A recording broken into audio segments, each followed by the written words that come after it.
everyone. I am thrilled to be here and participating in the inaugural Summer Global Catholic Seminar. I am very thrilled to participate. I am so happy to be here and to share my life's work and my passion, all surrounding bilingual education and the education of children who come from families and adolescents who come from families where a language other than English is spoken. So greetings again from the College of Education at DePaul University in Chicago. Why don't we just get started? My name is Dr. Sonia Soltero. I am the Department Chair of Leadership, Language, and Curriculum at DePaul, and I'm also a faculty member in the Bilingual Bicultural Education Program. I was also the co-founder of the program, the master's program, 21 years ago. So I've been here quite a bit of time. And I am so honored and thrilled that we can claim that we were the first master's degree in bilingual bicultural education in the Midwest region. Now, of course, that has proliferated, and there are more universities offering a master's degree on bilingual education that is a standalone. So why don't we get started with talking just a little bit about demographics. There's a lot to talk here, of course, but just I wanted to give you a sort of a general sense about the demographics in terms of immigration to the United States. And this is from the 2018 American Community Survey, and you can find this type of information in the Pew Research Center.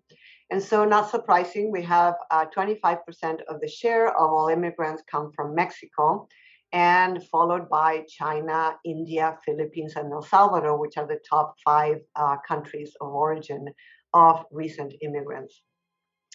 And over here, you can see that even though Latinos, the government uses Hispanic, but Latinos are the largest share, there has been in the past 20 years or so, a shift in the origin of immigrants to the United States, with a larger portion coming from Asia and a bit diminishing from Latin America. I wanted to show you this as well. This is a map of the United States with the 20 metropolitan areas with the largest number of immigrants in 2018. And so, of course, not surprising, in Los Angeles and New York, Miami, and here's Chicago is one of those entry ports for many immigrants, as well as places like Dallas and Houston, Washington, D.C., and San Francisco, and other parts of the country. I also wanted to show you this very interesting graph, because we have experienced in the past 5 years or so, and it had been increasing, but it really kind of exploded in the past 5 years, as sort of a very strong anti-immigrant sentiment in the United States, and sort of a very unwelcoming environment, and a very almost hostile environment and political climate towards immigrants and children of immigrants. So nonetheless, I find this graph very interesting, because you see here the trajectory from 1994 to 2019 about how the perceptions of immigrants. So U.S. immigrants are how they're seen in relationship of being a strength for the country or a burden for the country. And as you see here, from 1994, there was sort of the majority of the population of the United States thought that immigrants were a burden. And then towards the 2000s, so 20 years ago or so, it kind of started leveling off, whether, you know, the American population perceived immigrants as being a burden and a strength, sort of equal. And then, interestingly, in 2012, we start to see this shift of perception and attitudes towards immigrants, and we get to 2019. And even in that political climate that has been quite hostile, we see that the majority of Americans perceive immigrants as a strength, as an asset to the United States, versus a burden. So that's an interesting take within that political climate that we've been living through. So let's talk a little bit about legislation and the law. There are many laws related to language learners, related to children of immigrants. And so I want to show you the one of the most important Supreme Court rulings, Plyler versus Doe from 1982, where the Supreme Court ruled that public schools are prohibited from denying undocumented students access to public education. So regardless of students in kindergarten through 12th grade, regardless of their residency status, the court ruled that public schools are responsible for providing children in kindergarten through 12th grade a free and public education. So it doesn't matter if the children or the parents of the children are undocumented or not. And so the Supreme Court accorded the same rights to U.S. citizens that U.S. citizens and permanent residents have to undocumented children or children of undocumented parents and families. Under Plyler versus Doe, it's important to know that the law prohibits schools from denying access to education to students on the basis of legal residency status. It also prohibits schools, public schools, from inquiring about their immigration status, requiring any kind of documentation of legal status and initial registration or any other time. It also prohibits schools from making inquiries from students or their parents, which may expose their legal status, and prohibits communication with ICE initiated by a school or school official concerning a specific student. And finally, and there's more to the law, but these are sort of the more critical points. Plyler versus Doe prohibits cooperating with ICE in any way that may jeopardize students' right of access to public education. Requests for information from ICE can only be released under a valid subpoena. And so this is a critical Supreme Court ruling and law of the land that provides equal access to education to kindergarten to 12th grade students who may be undocumented. Another very critical law that is actually not enacted in law, that has been debated for over a decade now, in terms of providing students who came to the United States brought by their families, no fault of their own, and are undocumented, but have lived their entirety or most of the entire lives in the United States, and therefore they really are part of the United States, and some of them no longer speak the language, the heritage language, and so they've grown up in the United States.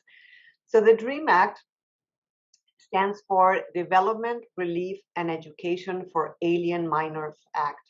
And now this word alien is a word that is very controversial, but it's a word that the terminology that is used by the government. And so we have alien as in place of an immigrant. So it's a legislative proposal that would provide pathways to legal status and citizenship for undocumented youth who were brought to the U.S. as children. There have been more than 11 versions of the bill that were introduced to Congress since 2001, so 2 decades almost. So who would qualify for the DREAM Act? So there are very constrained criteria to qualify for the DREAM Act. So it's not a free for all students and all individuals. So the person must have had to come to the United States as a child, has to have been admitted to a college or university, or graduated from high school or obtained a GED, enrolled in high school or a GED program. One of the major criteria is that that person cannot be convicted of certain crimes, or could have earned a university degree or completed at least 2 years in good standing in a program for a bachelor's degree or higher in the US, and completed at least 2 years of military service. Of course, not all of this together, right? But these are sort of the criteria that if an individual fits in with this criteria, they would be eligible for the benefits of the DREAM Act. And also employed over 3 years for at least 75% of the time with a work permit, and exceptions for those enrolled in universities or technical schools. So these are some of the criteria that would qualify an individual to apply for DREAM Act um, benefits. So DACA. DACA stands for Defer Action for Childhood Arrivals. And this, just a little, I like this visual here that kind of gives you an overall idea about DACA.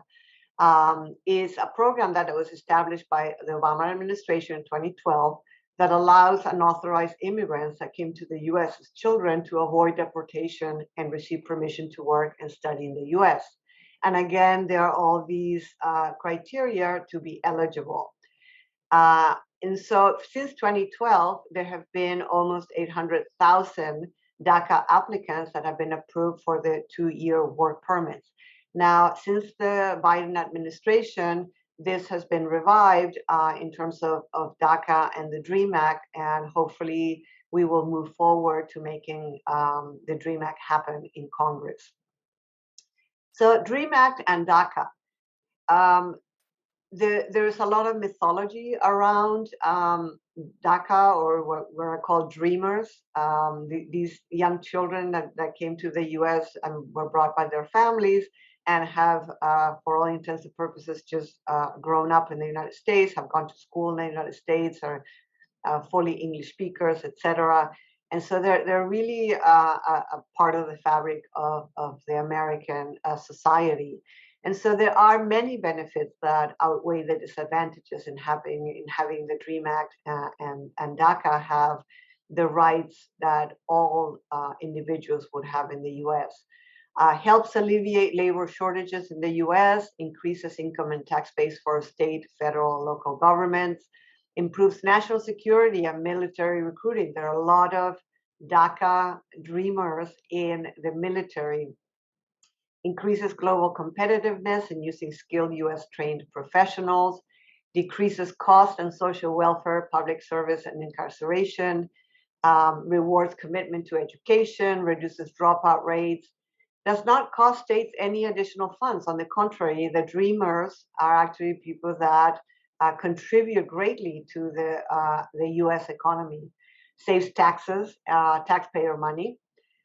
So there are a number of benefits and perceptions of assets that these individuals, as they grow up in the United States and become adults, actually are assets to society.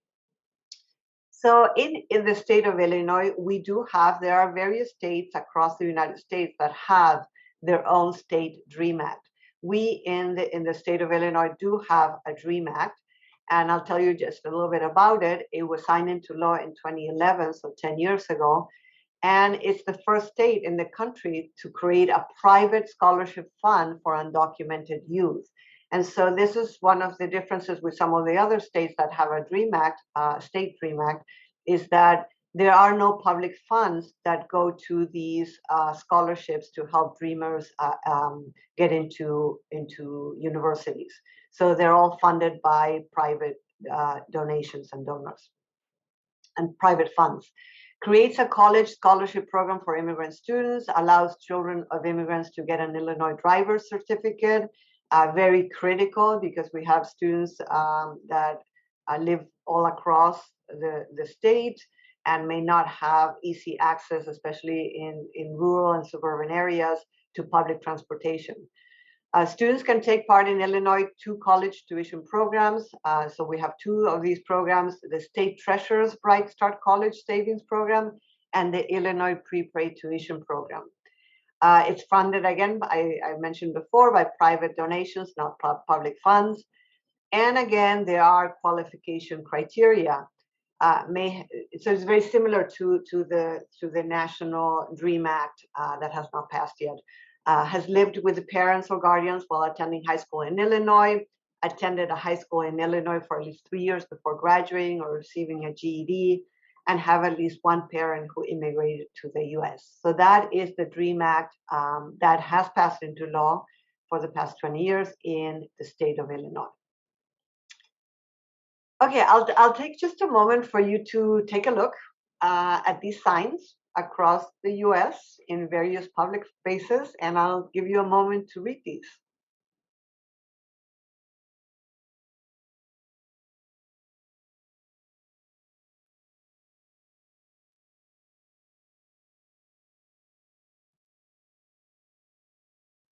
So as you read these signs, what comes to mind?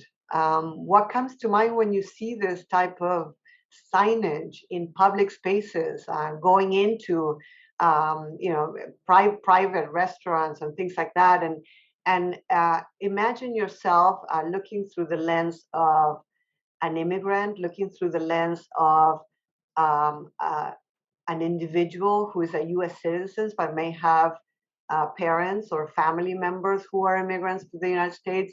And of course, we know very well there are certain groups that actually have never been immigrants. Like Puerto Ricans are not immigrants. They might be migrating from the island to the mainland and back and forth, so the continental U.S. to Puerto Rico, the island, but they're not immigrants. They're U.S. citizens, and certainly Native Americans have never been immigrants. We are all immigrants in their land, and so imagine through the lens of someone who comes from a heritage other than English, general population type of background, and coming across this type of signage and this type of hostility. And this is just signage, but we all know, and we have seen many videos on YouTube and other places about um, people being accosted for speaking a language other than English in public spaces, in restaurants, at the airport, in library. And so this is unfortunately part of that hostility that I was talking about in relationship to the anti-immigrant sentiment. So also, I want to talk about a little bit about sort of the myopic and very narrow view of all you need is English, and definitely you need English to succeed, to manage in a country that is largely English speaking, but it's not only English speaking. In the United States, we have one of the largest populations of Spanish speakers, for example. In the Chicago metro area, we have up till maybe 10 years ago, we had the largest population of Polish speakers outside of Poland. So we are really not a monolingual country. We are really a polyglot and a multilingual country. So these are the English-centric type of ideologies that we should combat. So English only. I don't know if you know these two men. These are two highly educated men. One of them is no longer with us. He has passed away. But the top one is Newt Gingrich, and he's still around. He's with us. And these are two men, surprisingly, that have PhDs in history. So these are just, I want to show you a couple of comments that they've made. And this is, Newt Gingrich was a former senator, and he made this comment, and he made other comments as well. If people had wanted to remain immersed in their old culture, they could have done so without coming to America. Bilingualism keeps people actively tied to their old language and habits and maximizes the cost of the transition to becoming American. The only viable alternative for the American underclass is American civilization. Without English as a common language, there is no civilization, which is pretty outrageous. And I wonder if he actually believes this. He's a historian. Um, he should know better. Monolingualism does not open doors necessarily, and bilingualism certainly doesn't close doors. Or actually, just being bilingual or multilingual doesn't impede one from becoming an American, right? And by the way, this word American, technically, American encompasses all the Americas, right? So anybody who's from Central America or Latin America, we're Americans. So people from the United States. And so the notion that there's a connection between civilization and speaking English is quite outrageous. And this guy, Arthur Schlesinger, this is what he said in 1991. Indicators are that bilingual education retards, he said that word, rather than expedites the movement of Hispanic children to the English-speaking world, and that it promotes segregation rather than it does integration. Bilingualism shuts doors. Monolingual education opens doors to the larger world. Institutionalized bilingualism remains another source of fragmentation of America, another threat to the dream of one people. Again, this can be refuted in so many ways. Just kind of shocking that two men with PhDs and historians would say these kind of things. Bilingualism does not shut doors. In some sense, monolingualism is the one that shuts doors, and that monolingualism opens the doors to the larger world. The larger world is multilingual. So we need more than one language. And so this is, again, a very English-centric perspective, that all you need is English to travel the world and to do business with others abroad. And also the notion that institutionalized bilingualism is a source of fragmentation. Um, we know very well that there are a lot of communities that only speak English that are very marginalized, including African American, Native American, and for the most part, Native Americans have lost their native tongues. And so the idea that bilingualism threatens unity is just not, there's no evidence to that. And on the contrary, what we know about immigrants to the United States is that it used to be that by the third generation, immigrants would completely assimilate, linguistically assimilate to and shift to English by the third generation, where the grandchildren no longer spoke the language of the heritage of their grandparents. And what we've seen in the past 15 years or so is a new phenomenon that is happening within two generations. So sometimes as children grow into adults and become older adults, they lose their native language and the language of their parents. So what comes to mind when you see these two words? Language ghetto.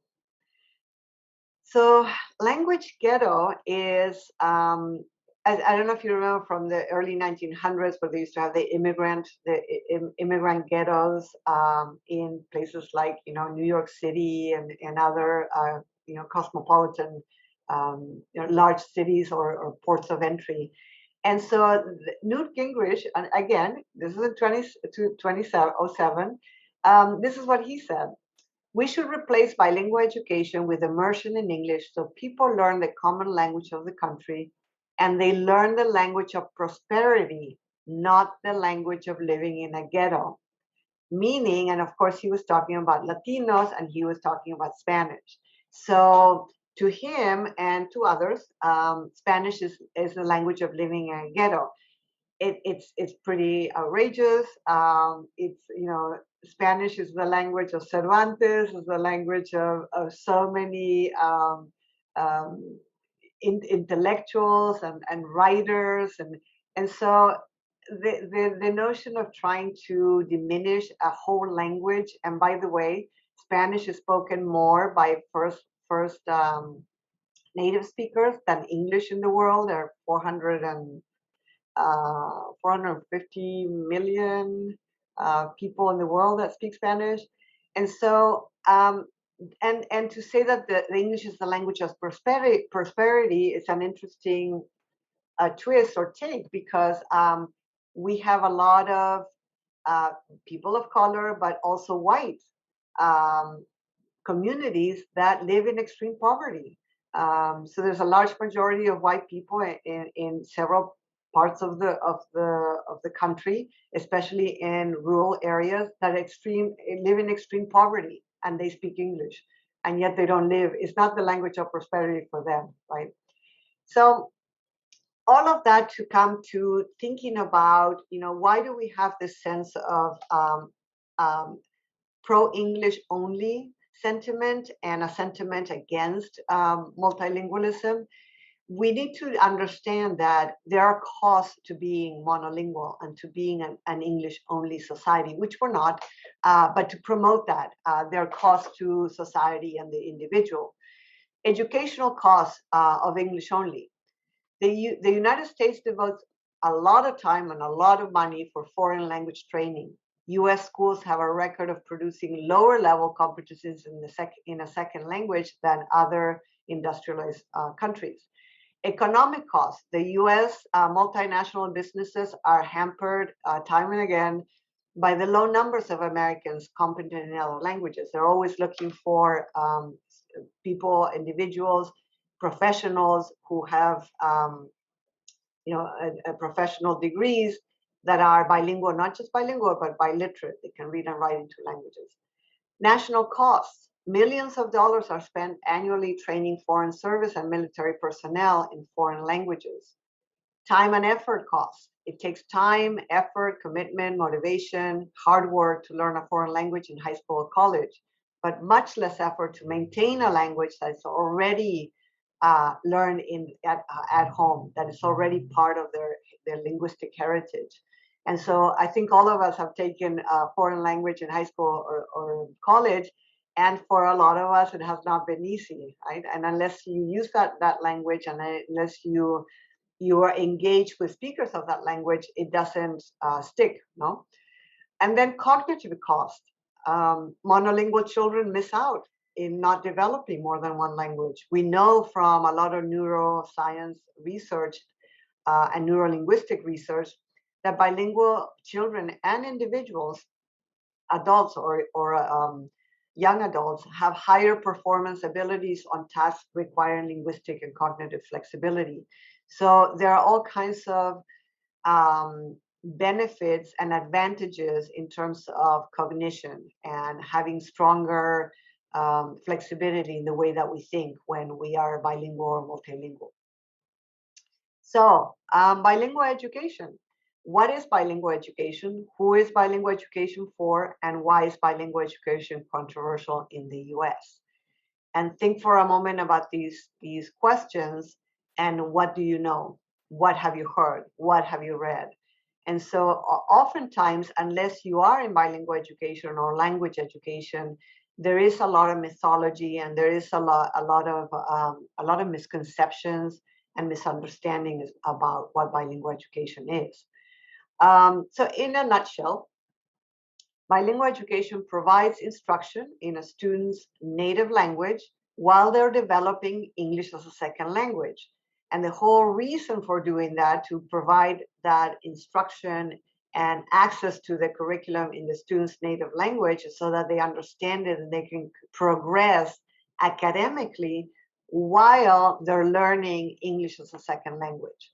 So the whole idea is to provide the curriculum in a language that students understand while they're learning English. Programs can be additive, where additive means a bilingual program is additive means that the ultimate goal is to develop the students' biliteracy and bilingualism. Or subtractive, which is the most common type of bilingual education program in the US, which the goal is to have the students develop English and then they transition out into a general education all in English. And that's called a subtractive model, because even though they're getting their instruction initially, most of the time, but not entirely, in the language other than English, let's say Spanish or Chinese or Polish, eventually, as they learn English, they are transitioned into all English general education. So the goal is not to become bilingual or to develop bilingualism. Who is bilingual education for? Bilingual education primarily for English learners, so students who are not yet proficient in English. And bilingual education in the subtractive model usually is for a period of 4 to 5 years, because that's what research has told us it takes to develop English as a second language, or any second language. It takes academic language 5 to 7 years. Now, there is a model called dual language, and dual language two-way bilingual programs. This is a kind of program where English-speaking students can also participate alongside English learners. And both of those groups of students are intermixed throughout the program, and they develop, both of the groups develop bilingualism and biliteracy together. So the English speaking students are learning, let's say, Spanish, and while they continue in English, and the Spanish speaking students in a two-way are learning English as a second language, but they're continuing to develop their Spanish. So the ultimate goal is for both groups of language speakers to become fully bilingual and biliterate. Now, why is bilingual education controversial? For many of the reasons that I just talked about, the anti-immigration sentiment, the idea that English is all we need, and because of other controversial issues like it costs more money, which it doesn't. So again, the anti-immigration sentiment, there are also racial phobias, nationalistic ideology around the superiority of English, and also lack of understanding about bilingualism. So myths about, well, these kids are going to get confused, or if you give them instruction in the native language, they're going to fall behind, this is the time on task hypothesis, that if you want to learn a language, you should be immersed in that language.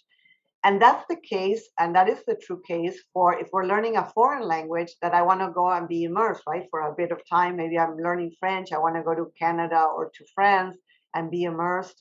But then my English is not going to be at risk. So that's different than going abroad and being immersed in a foreign language is quite different from an immigrant to be immersed in the host country's language, where they're in English in this case, where their native language certainly is at risk of being lost. And again, the language is not all we care about. Language is very much connected to culture, which is very much connected to our heritage. And all of that for young children and for adolescents is very critical to their self-development and their self-awareness and their the sense of self and their identity. Very quickly, because we're running out of time, I wanted to just very quickly share what the language programs that we have in the United States. And I put these here on the left-hand side of the umbrella. So English immersion is what I call the bad kind of immersion, where the students come in, they don't know any English, and they're immersed in English with some maybe English as a second language as a support. So that's the kind of the bad immersion that I call bad immersion, because the goal is monolingualism. Whereas there's bilingual immersion, where the goal is bilingualism, biliteracy. ENL is English as a new language, and some people call this English as a second language programs. Newcomer centers tend to be for kids who have, for adolescent students who come in with interrupted schooling or no schooling, like refugees or kids who come from rural areas and didn't have an opportunity to go to school in their home countries. And therefore they need sort of an accelerated high school experience to develop English and develop academically. And then transitional bilingual education, which is initial instruction in the native language, but then an increase of English as a second language, and eventually exiting out of the program. So all those are on the left-hand side, so keep that in mind I'm going to explain in a moment. And then over here, we have these other language programs. World language is what we used to call foreign language programs, mostly for English-speaking students who are learning German or Chinese or Spanish or Italian. And of course, language learners can also participate. Heritage language programs are interesting because these are the type of programs that are for students who have lost their heritage language. So for example, if you come from a Polish heritage or background, but you no longer speak the language, your parents don't speak it, but they understand it from their parents. And so I've lost my Spanish, or I lost my Polish that my grandparents spoke, or Chinese, and I want to regain that. And that's what heritage language programs are for students who are heritage, from the heritage language background, but they no longer speak, or they no longer read, or they can understand, but or they've lost it completely. And then dual language programs are those that I was just referring to, where the students, the actual goal is to become bilingual and biliterate. And so here you see on the left-hand side, all of these are what we call subtractive. So you take you add a language in English and you take away their native language. And that's the left hand side. On the right hand side of the umbrella are what we call additive programs. So we're adding another program to the existing language of the students. Okay, we're almost done. I want to talk a little bit about a couple of more, one more law, and this is Lau versus Nichols, was a Supreme Court ruling in 1974. It was a class action suit, lawsuit on behalf of 1,800 Chinese-speaking students in San Francisco and against the San Francisco School District for failing to provide them with the adequate instruction and therefore denying them equal access to education. And the adequate instruction, the court found, was not adequate because the kids couldn't understand English. They couldn't understand the mode of instruction, which was English. So they didn't have access to the curriculum or education. In 1974, the Supreme Court ruled that schools without special language provisions to educate language minority students do not provide equal education and therefore violate the Civil Rights Act of 1964. So then this is what the Supreme Court said: the inability to understand English excludes children not yet proficient in English from effective participation in the educational system. Therefore, the district, the San Francisco School District, must take affirmative actions and steps to rectify the language deficiency in order to open the instructional program to these students. So Lau versus Nichols of 1974 Supreme Court ruling is extremely important for the rights of language learners in the United States. And to this day, the law stands. And so all states across the land must provide either bilingual education or English as a second language instruction so that the students have specialized bridges and support system while they're learning the language of instruction. So that's Lau versus Nichols. I want to show you very quickly languages spoken at home other than Spanish and English in the United States. And this is from the US Census Bureau 2019. Spanish, not surprising. That's why I said 61% of the people who speak a language other than English at home speak Spanish in the US. And so any guesses about the second and the third and the fourth language? So I'm going to share that with you now. Chinese, I don't know if it's surprising, but look at the jump from 61% Spanish speakers to 5% is the largest second. Then Tagalog, Vietnamese, Arabic, French, and which includes Cajun, Korean, Russian, Haitian, German, Hindi, and here you have the rest. So big jump from 61% Spanish to the next largest, and then smaller population numbers. And here's an interesting map. Most commonly spoken languages other than Spanish and English. And this is not just kids, but all, 5 and above to adults. So I'll give you a moment to take a look. Chinese, lots of Chinese after English and Spanish in lots of states. In the state of Illinois, Polish across the state. Arabic is very close. I think maybe Arabic has now surpassed Polish potentially. Hmong in Wisconsin, big population. Haitian Creole in Florida. So this gives you an idea of the languages across the U.S. We are a multilingual country.